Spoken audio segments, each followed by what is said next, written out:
Jim Carter has been playing Downton Abbey's crusty butler Carson for so long, 6 TV series and 2 films, to be precise, it feels like we know him personally. But whereas Carson is a stick-in-the-mud, old-fashioned, pompous type, Jim is a different kind of chap altogether, with a full head of lustrous grey locks, a mischievous twinkle in his eye and a ripe sense of humour, has just one hell of a nice bloke who looks at least a decade younger than his 73 years. He is, dare we say it, a national treasure. "Nay, now shush," he says bashfully, revealing his Yorkshire roots. "I don't think so. A treasure? No, no, no. If anything, I'm really more of a trinket. Trinket or treasure, Jim's a gem whose performance as the man who keeps up appearances for the aristocratic Crawley family has won him 4 Emmy nominations. And a very recognizable gem at that. It is true to say that I do get recognized everywhere as Mr. Carson," he concedes. "It's funny, with the exception of maybe Leslie Nichol, who plays cook Mrs. Patmore, if I were to go out with any other below-stairs female Downton characters dressed in our civvies, odds are that I would get recognized, but they wouldn't. It must be the double whammy of the eyebrows and the voice. The voice, deep and lusciously lugubrious, is instantly recognizable and, it has to be said, very easy on the ear." I'm talking to Jim at the digital launch of Downton Abbey, A New Era, the second feature-length film in the series, which is released on platforms early this month. It sees Carson, along with other characters, traveling to the south of France because Lady Violet, the Dowager Countess of Grantham, Dame Maggie Smith, has inherited a Mediterranean villa. Meanwhile, Downton Abbey itself has been invaded by a film crew who are paying top dollar to shoot a movie there. Carson is so grumpy about the crew it's thought the best thing to do is whisk him out of the way, explains Jim. But once there, he shows fairly typical xenophobia. Has very suspicious of the French and their ability to do anything properly.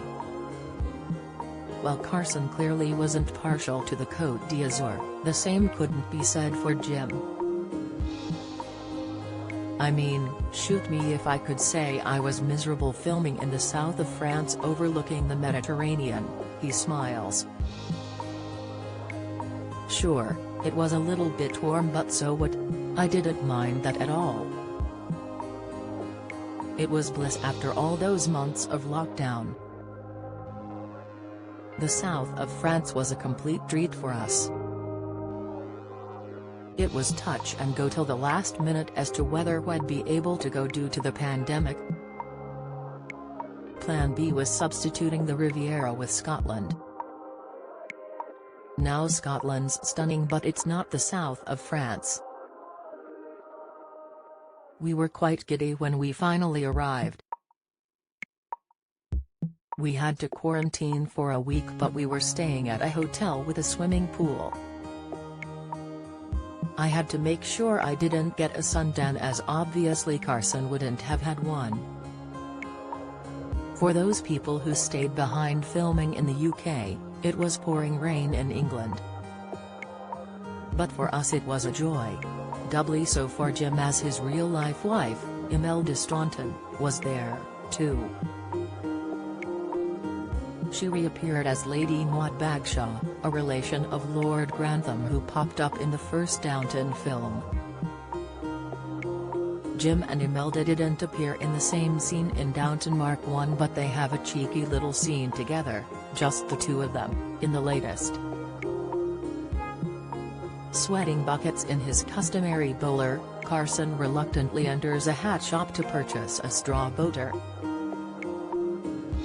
Who should also be there but Lady Maud, who advises him against buying a helmet-like number which makes him look like King Zog of Albania and suggests a nifty Panama-type tit for instead.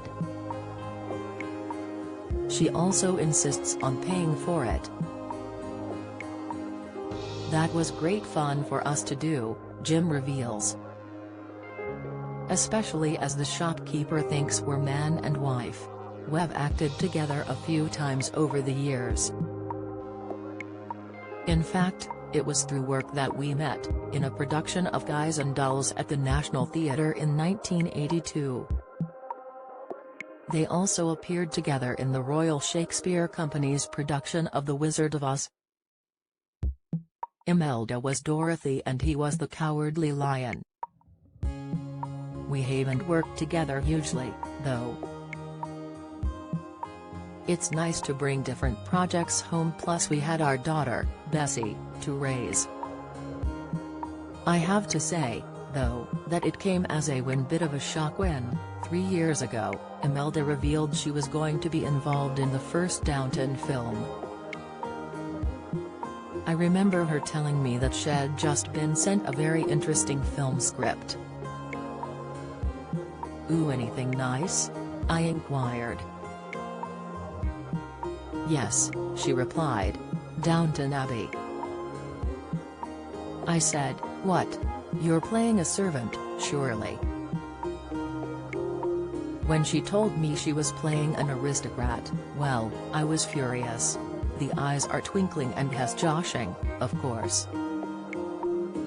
He clearly adores Imelda.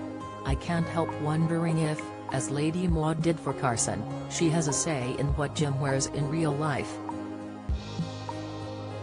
In a dark linen shirt, matching trousers and cream jacket, he's certainly looking very dashing today.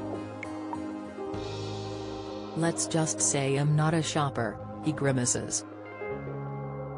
Imelda gives me hints, nudges me and says things like, "Jim, it's time to upgrade." She has never likened me to King Zog of Albania, however.